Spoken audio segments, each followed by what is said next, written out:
जो सरकार है उनका ध्यान इसकी तरफ बिल्कुल नहीं है। सरकार को जब भी याद आता है जब पूर्वांचल का सबसे बड़ा त्योहार छठ पर्व आता है और सरकार 365 दिन सोती रहती है।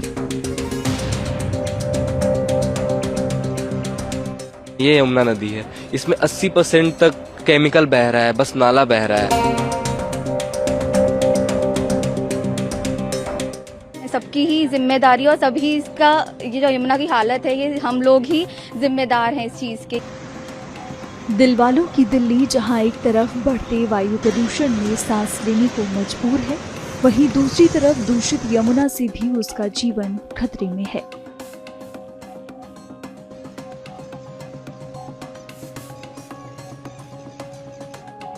कालिंदी कुंज इलाके में यमुना नदी पर लगातार जहरीला झाग तैरता दिख रहा है।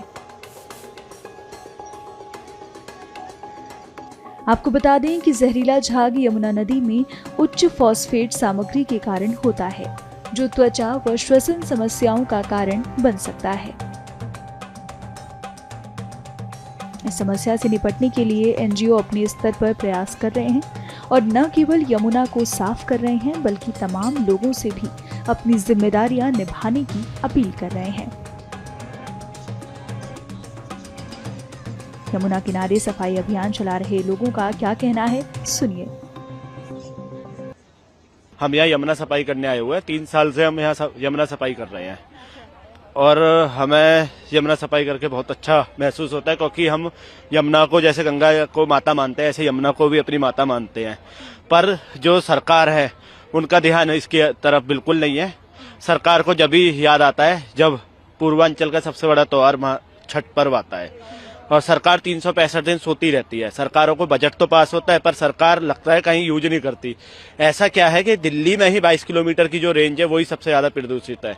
आप उत्तर प्रदेश बगल में लगता है दिल्ली के, आप उत्तर प्रदेश में जाएंगे मथुरा आगरा साइड, वहाँ यमुना बहुत साफ है। सरयू नदी है वो इतनी साफ है। ऐसा क्या है कि दिल्ली में ही 22 किलोमीटर की रेंज में यमुना खराब है। अभी इतने सफेद झाग जो दिखाई दे रहे हैं, आप जैसे पहुंच रहे हैं, थोड़ा डर है कि कितने गंदगी है? हाँ डर तो है, पर ये भी है कि सफा तो करना है क्योंकि सरकार की आंखें तो खुल नहीं रही। तो काश हम लोगों के युवाओं को देख के सरकार को कुछ याद आ जाए। हम लोग ये सफाई अभी यमुना की करें, जितना भी ये तट पे आया हुआ है बाहर में, जितना भी ये कचरा जो बह के आ रहा है वो साइड में आगे हम लोग बस उसका सफाई कर रहे हैं। और अंदर जितना इसमें पॉल्यूशन बह रहा है, इसमें अंदर जितना सारा कचरा बह रहा है वो उसका तो सफाई हम लोग कर नहीं पा रहे। हम लोग जितना अपने से पॉसिबल हो रहा है हम लोग उसका सफाई कर ले रहे हैं। और जैसे कि आप लोग देख सकते हैं ये यमुना नदी है, इसमें 80% तक केमिकल बह रहा है, बस नाला बह रहा है।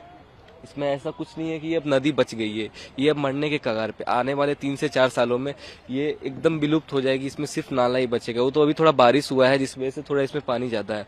अगर आप कुछ दिन पहले आते तो बस इसमें थोड़ा सा नाला बह रहा मिलता आपको और कुछ भी नहीं। और हमारे अकेले के कहने से, इतने हमारा ग्रुप है बाईएसएस फाउंडेशन हमारा एनजीओ है, उसे हमारे करने से बस ये नहीं हो रहा है कि पूरा इतने से ही सारा कुछ नहीं हो जाएगा। और भी लोगों को इसके लिए करना पड़ेगा, सब मिल के करें तब जाकर के हम लोग बचा सकते हैं हमारे ये नदी को, यमुना नदी को। तो बेसिकली जो सरकार नहीं कर पा रही है वो लोग आप आकर जमीन पर यहाँ पर आकर काम कर रहे हैं और भी लोगों को प्रोत्साहित करने की कोशिश कर रहे हैं। Yes ma'am. हाँ, सरकार इसमें कर नहीं पा रही है या करना नहीं चाह रही है, क्या करे, जबकि देश की राजधानी दिल्ली की राजधानी यमुना नदी है। नदी को हम लोग माँ मानते हैं।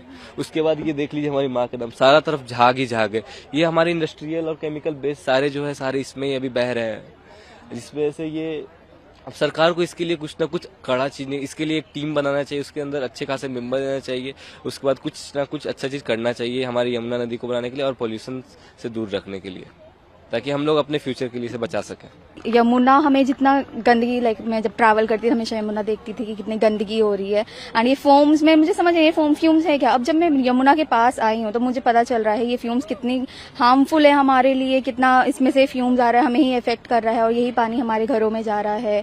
तो ये सब हमें इनडायरेक्टली भी हमें ही इफेक्ट कर रहा है। हम गंदगी की जितनी लोग यमुना को गंदा रख रहे हैं वो लोगों को ही बहुत हार्मफुल इफेक्ट दे रहा है। तो हमारा बस ये इनिशिएटिव है कि हम यमुना को जितना साफ रख सकें, एक एनजीओ के साथ जुड़कर हम साफ रखने का कोशिश कर रहे हैं। तो क्या लगता है कौन जिम्मेदार है इसके लिए, या किन लोग सबको साथ आना होगा यमुना की सफाई के लिए? जिम्मेदारी देखो, हम जितने भी ह्यूमन बींग्स हैं, ह्यूमन बींग्स की ही जिम्मेदारी, जितने भी लोग हैं सबकी ही जिम्मेदारी, और सभी इसका, ये जो यमुना की हालत है ये हम लोग ही जिम्मेदार हैं इस चीज़ के, क्योंकि जो घर से इंडस्ट्रियल वेस्ट आ रहा है वो भी यहीं आ रहा है। घर से लोग उधर पूजा वगैरह करके जितना भी सामान होता है विसर्जन का इसी में विसर्जित करते हैं, और बहुत सारी गंदगी, पॉली बैग्स वगैरह खा पी के, ब्रिज है, ब्रिज के ऊपर से फेंक दिया जाता है चीजें, सामान। तो हम ही इसके जिम्मेदार है, इनिशिएटिव भी हमें ही लेना होगा। हम अपने आप को ठीक रखना चाहते हैं, अपने आप को कोई नुकसान नहीं पहुंचाना चाहते, क्योंकि यही पानी हमें भी मिल रहा है। तो हमारा ही इनिशिएटिव है कि हमें ही इसको क्लीन रखना चाहिए। हमने भी कभी इतना सोचा नहीं था कि हमारी यमुना इतनी ज्यादा गंदी है। हमारे घरों में पानी इसी से पीने का आ रहा है, और हमने कभी दूर से ही बस देखा है ये सारी चीजें कि गंदगी फैल रही है, but on the ground level हमें आज इधर ही इनके साथ जुड़ने के बाद पता चला है। जब हम यमुना मिशन पे आए हैं क्लीनिंग के, तो हमें ये सारी चीजें दिख रही हैं कि कितना ज्यादा ग्रीस बढ़ गया है, केमिकल डिस्चार्ज हो रहे हैं। वहां से दिख सकते हैं कि आप बहुत ज्यादा केमिकल वेस्ट जितनी भी इंडस्ट्रीज का है वो विदाउट ट्रीटमेंट हमारी यमुना में ऐसे डिस्चार्ज किया जा रहा है। और बीइंग अ मेडिकल फेटर्निटी हम देखते हैं हमारे पास बहुत सारे पेशेंट्स आते हैं विद बहुत सारी कोमॉर्बिडिटीज लेके, तो कहीं ना कहीं ये पीने वाला पानी जो हम पी रहे हैं इसी यमुना का, शायद वो हमें कहीं ना कहीं इनडायरेक्टली और डायरेक्टली अफेक्ट कर रहा है हमारी हेल्थ को।